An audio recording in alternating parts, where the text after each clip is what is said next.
Hi guys, welcome back to my channel. Today I'm here with a video all about how I book my Walt Disney World holidays, and this has been requested a couple of times and I wanted to film it anyway, so I thought why not do it now.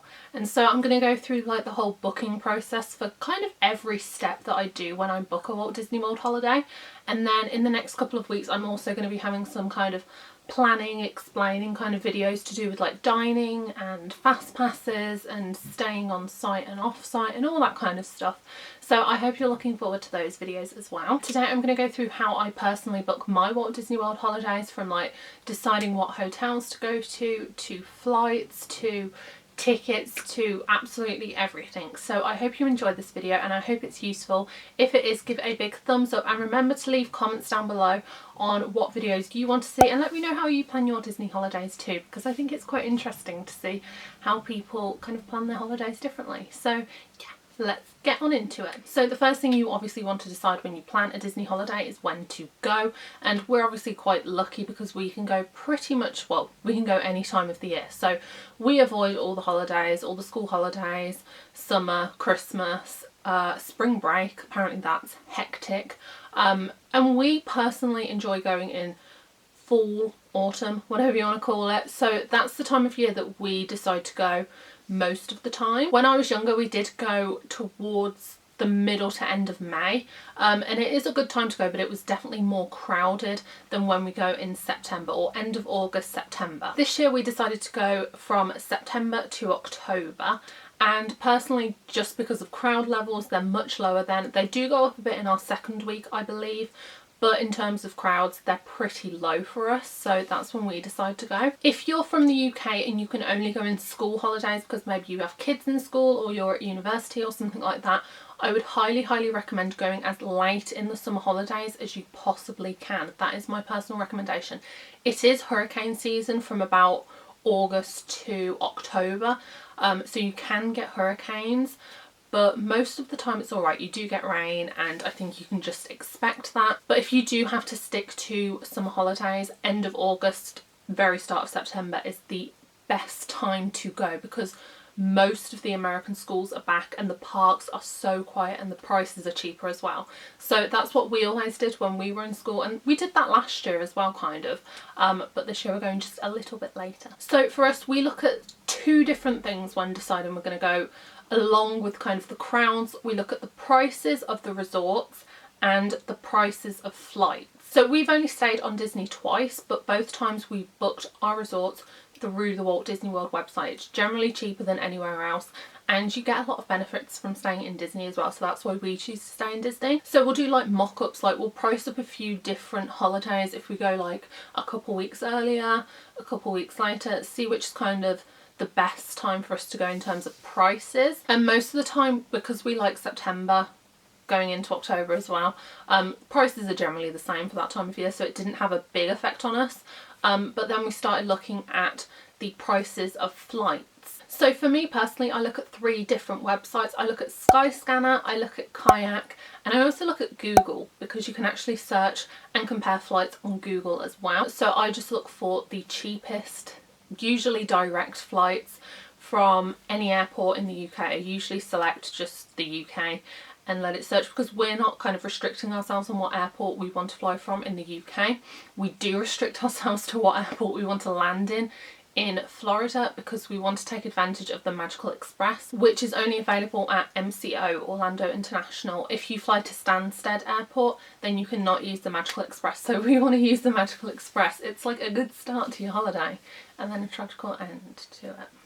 So I mean, we could fly direct, like we could go to Birmingham Airport and fly direct to Stansted, I think with Thompson, which I don't think is too badly priced, but we would rather fly direct from like Gatwick or Manchester to MCO and use the Magical Express. It doesn't really affect us too much, so yeah, just keep your options open when it comes to flying from airports, because as well it can bring your price down as well. If you're flying from Gatwick instead of like Birmingham, it can bring your price down, so keep that in mind as well. So once we've kind of looked at all that and priced things up, the first thing that we do is actually book our resort through Walt Disney World. Now, we looked at quite a few different options, but for us, we decided to go for the cheapest moderate resort option. And the reason that we did this is because they were offering the free dining at Disney. If you book early enough, I believe it's before November, for the next year you will get a free dining plan chucked in, and the earlier you book as well, the more you will get on a gift card as well.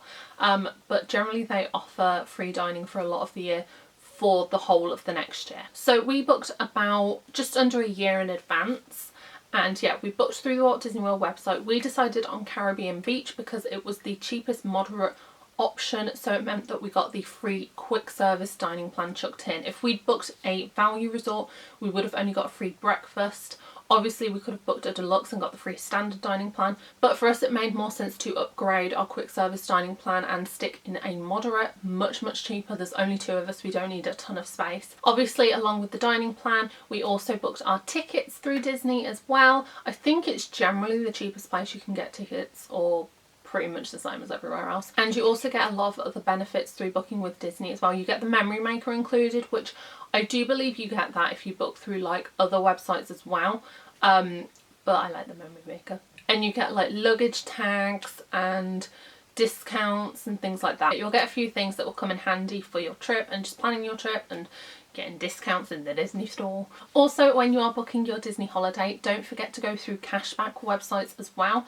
We use Top Cashback and they have some really good rates. I mean, you're not going to save a lot of money in comparison to how much you're spending, but you're going to save a little bit and it will be like nice spending money. Last year we went through Top Cashback for our Disney booking and we saved over £200, which, considering the price of the holiday, wasn't a massive amount, but it was a lot of money that we could spend elsewhere. So I would recommend going through Top Cashback. So once we've booked our resort, then we start looking at actually purchasing our flights as well. So this year we decided that we're going to fly directly with Thomas Cook.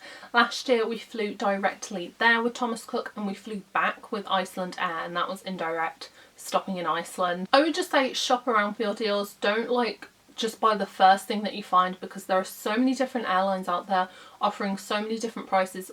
I know Virgin have like really good sales and I kind of wish we waited for them because we probably could have found a price cheaper.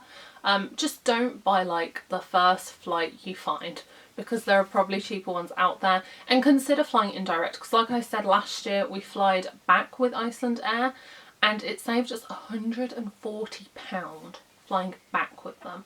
That was insane. That was the price of our Universal tickets last year, so we couldn't not do it. £140 is so much money. I think when we went through Top Cashback we only ended up getting about £8 back from Thomas Cook, which I mean isn't really anything when you compare it to the price of the flight, but it's £8 I can spend on something else, so go through Top Cashback. Not too long after, we started to look into buying our Universal tickets. Now, we don't tend to do a lot of the other parks. We only stick to Disney and Universal because we enjoy the rides and the magic and we just love them.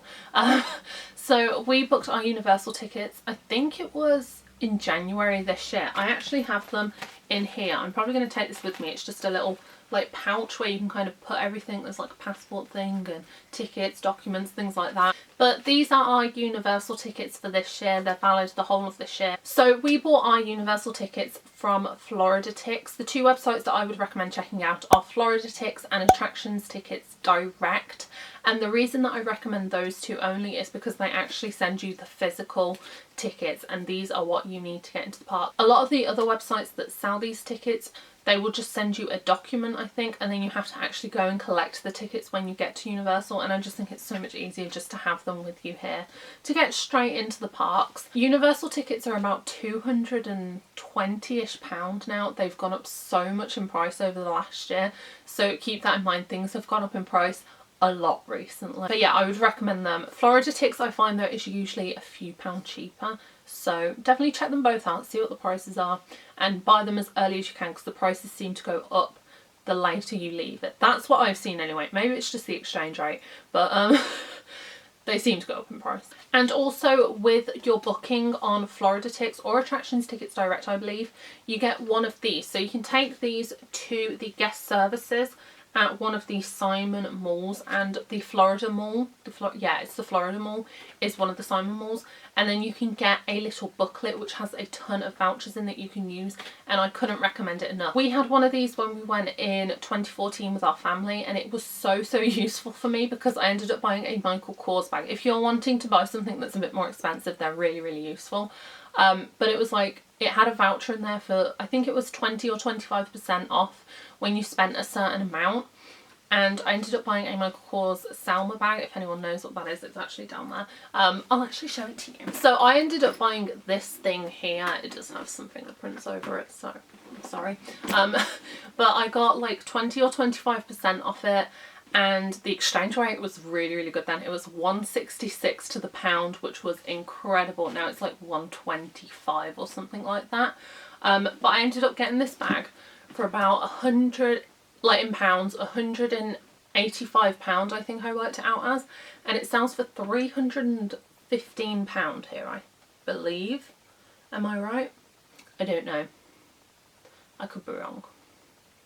Basically, I got this super cheap for what it is, and some people are going to think I'm crazy for spending that much on a bag, but I love this thing and I use it so much. The final two things that we have to consider, and I'm sure there's other things we consider as well, but the final two things that we have to consider to actually get to Disney are our travel insurance and our ESTAs, or our visas, or whatever you want to call them. So last year, me, Helen and Abby ended up getting our travel insurance together, and it ended up costing us, I think it was like £12 each. That was just for that one trip. It didn't count for any other trips that we took, but that was incredibly cheap, and it just covered everything we needed it to cover as well. So remember your travel insurance, you need it, and also your ESTA as well. We are on the same ESTA when we go back this year, so we don't have to worry about that again. But you will need an ESTA to get into America.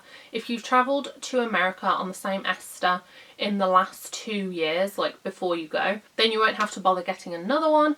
But if you haven't, then you will need to apply for one. I believe it's a minimum of 48 hours before you travel. I would always recommend do it way before that, do it well in advance. It's $14, it's not expensive. It's like £10 or £11 or something like that. So it's really not expensive, and it will just make sure that you actually get into the country. So I hope you enjoyed that video. Remember to give it a big thumbs up as well if you did enjoy, and to subscribe if you're not already. There are going to be a ton of Disney themed videos on this channel every Tuesday for you to watch, and by the time it gets to mid-October there will be new Disney vlogs out. So I hope you all have an incredible day, and I'll see you on my next video. Bye!